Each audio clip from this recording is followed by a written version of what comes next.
The image of gathering by the river is deeply rooted in cultures all over the world. Humans naturally gather at riverbanks, for there is water to drink and bathe in, and we can wash our clothes. A friend of mine in Japan remembered his mother doing the wash in the river. All through his childhood, it was a joy in the summer and cold and dangerous in the winter. In many cultures, a river lies between this life and the next. When someone of the Pure Land sect of Buddhism dies and is dressed for burial, paper money is put in their pocket to pay the boatman for passage across the river to paradise.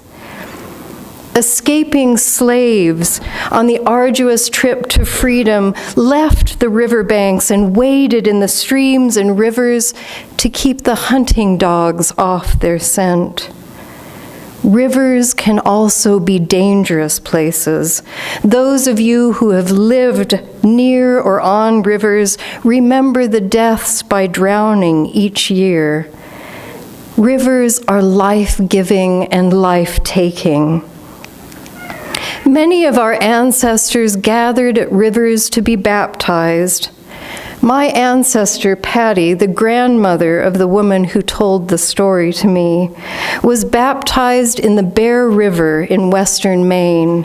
At the time and place of her baptism, she was committing a radical act.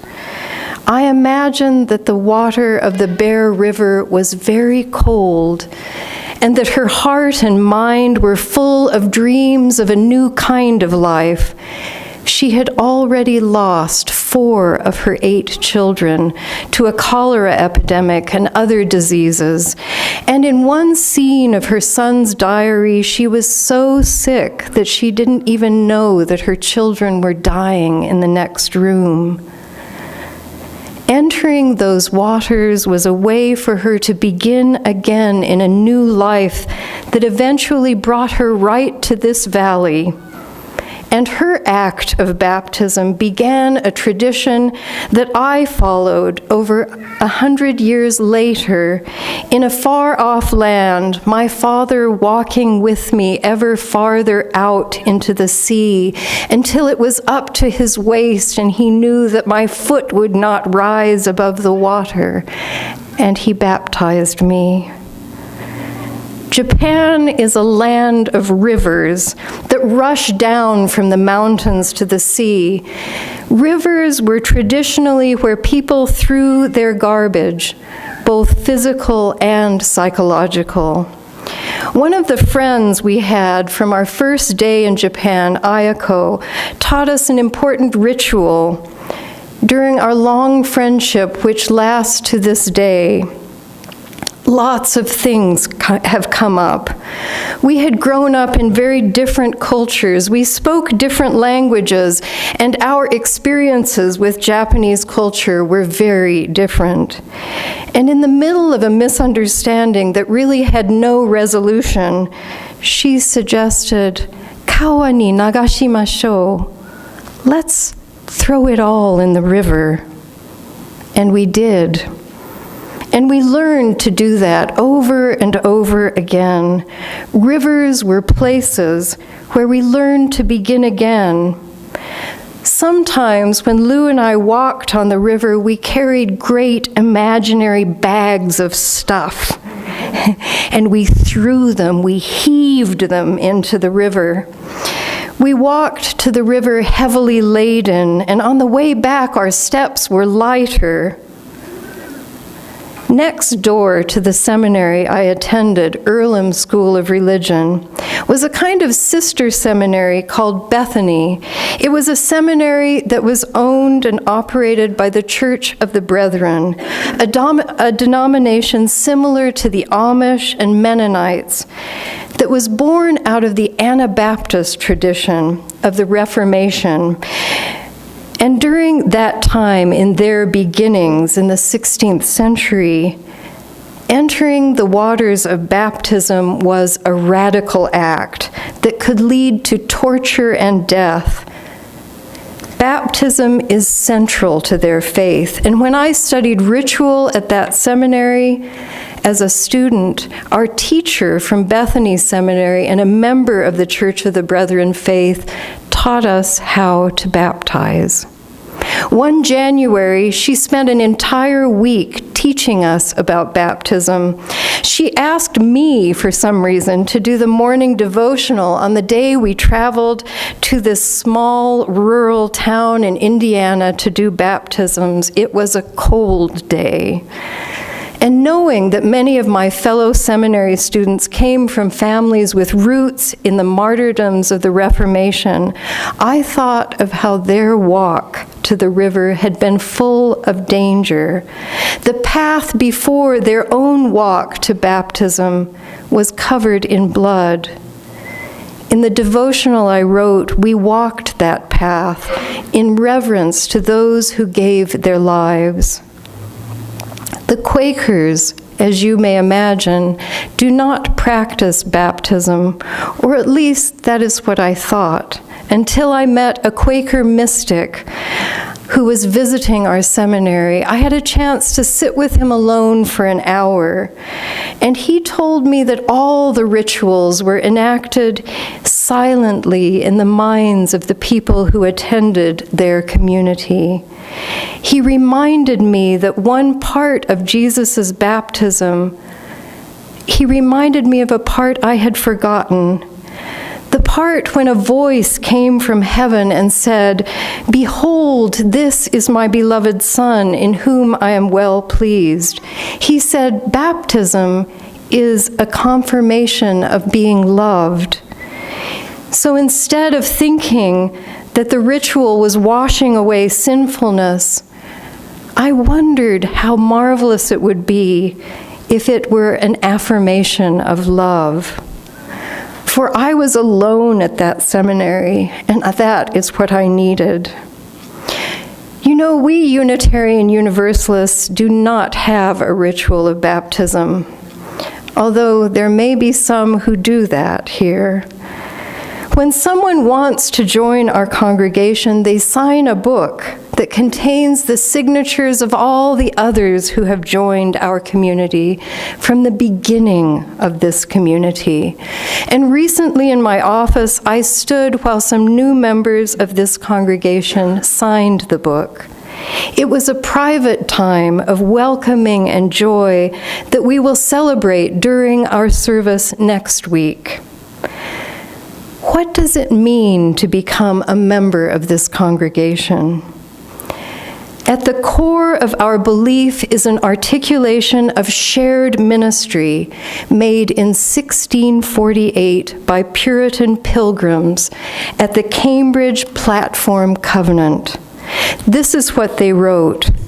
"We pledge to walk together in the spirit of mutual love. The spirit of love is alone worthy of our ultimate, our religious loyalty. That covenant calls us to pledge to live together, walk together freely in the spirit of love." The concept of the Cambridge Platform is core to what it means to become a member of this Unitarian Universalist congregation. In many other churches, preparation for joining is learning the beliefs of that denomination and pledging one's own alignment with those beliefs.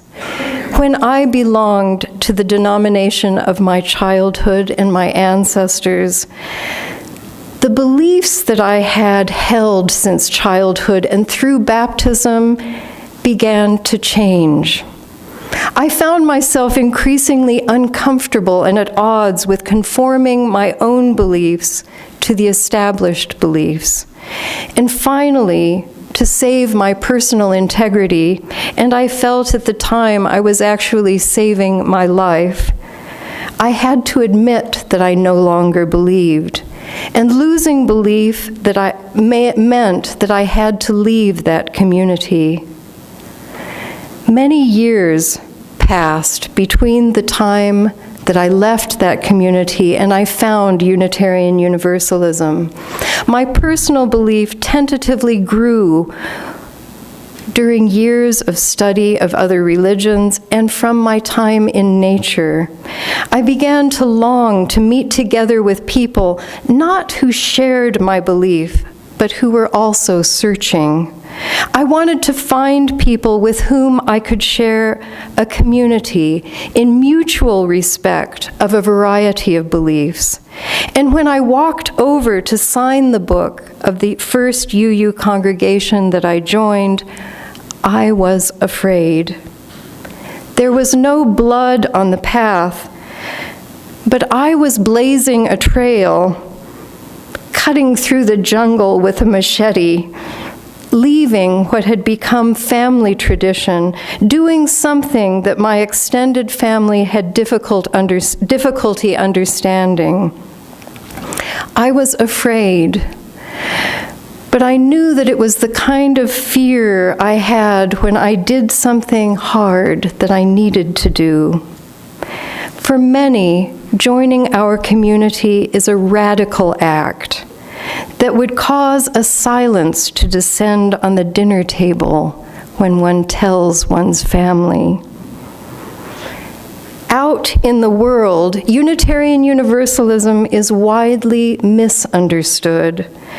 I think that our not having a creed makes people feel uncomfortable, but that's just a guess. In order to understand Unitarian Universalism, you have to think about religion in a new way. When people say, and I hear this often, that we Unitarian Universalists don't believe anything, I explain that we are a community that protects the free and responsible search for meaning. We embark on our religious journey as scientists are taught to enter experiments. They're taught not to know what the final answer is. They're taught to judge from the evidence without preconceptions. And just as in science, that way of searching can lead to radical conclusions. In interfaith work, there used to be a movement towards looking for all the ways we were similar to one another. Recently, however, the trend is to understand how faiths are different from one another and to respect those differences. Our way of being in community with each other, our way of respecting each other, teaches us how to be in the world. For even when we appear similar on paper, we speak the same language, we have the same nationality sometimes, we're even a similar age sometimes, or sexuality, or we're originally from the same church, often we still have had completely different experiences. I remember saying to someone once, out of an assumption that their experience was like mine, it must have been really difficult coming out. And she looked up at me and said, "Not really. My family was accepting from the beginning." Our human desire for commonalities gets in the way of seeing people as they are, and I believe it gets in the way of deepening our community. What if we took my great-grandmother's advice and listened? We have begun a new kind of listening this year with our small group ministry branches. It is based on the style of listening and speaking done in Quaker services. During the time someone is sharing, we simply listen. We don't react. We don't do those warm, fuzzy things that we love to do, like nodding and going, We just listen. And in the process, something quite radical emerges. We feel whole and that we have been heard. And I think those feelings are at the core of the feeling of being loved. As Unitarian Universalists, community building through a love that listens deeply to and celebrates the autonomy and differences of others is a practice of transformation. It helps us, it leads to leaving this earth more evolved than how we entered it. As we accompany each other from childhood to adulthood, through parenthood or not, through coming out or not, through illnesses into death, we do share that part. All of those times, sharing those times, offer us endless opportunities to grow as individuals and together, to reach the end of our lives with light, with karma wrapped around us like a cloak, as the Buddha said. But to do this work, we also need the river. We need a way to begin again when resolution is not in sight. We need a place to release our troubles, to find refreshment, and to get to the work of fording rivers and building bridges over them. Next week, we will welcome new members into our community. And when we do so, let us remember our own beginnings. For those of you who recently signed our book to become members, those of you who are considering doing so, and those of you who did this act long ago, I invite you to spend time meditating on what our sojourn together means to this world. Next week, may our minds be full of memories of the picnic by the marvelous hospitality team, and that begins in only 1 hour. We will have memories of delicious food and dogs in costume and good conversation. And let us find a river for new beginnings, and let us always walk in love. And if you would like to sign the book, if you are considering this, I invite you to contact me and we will talk and perhaps celebrate. May it be so. Amen.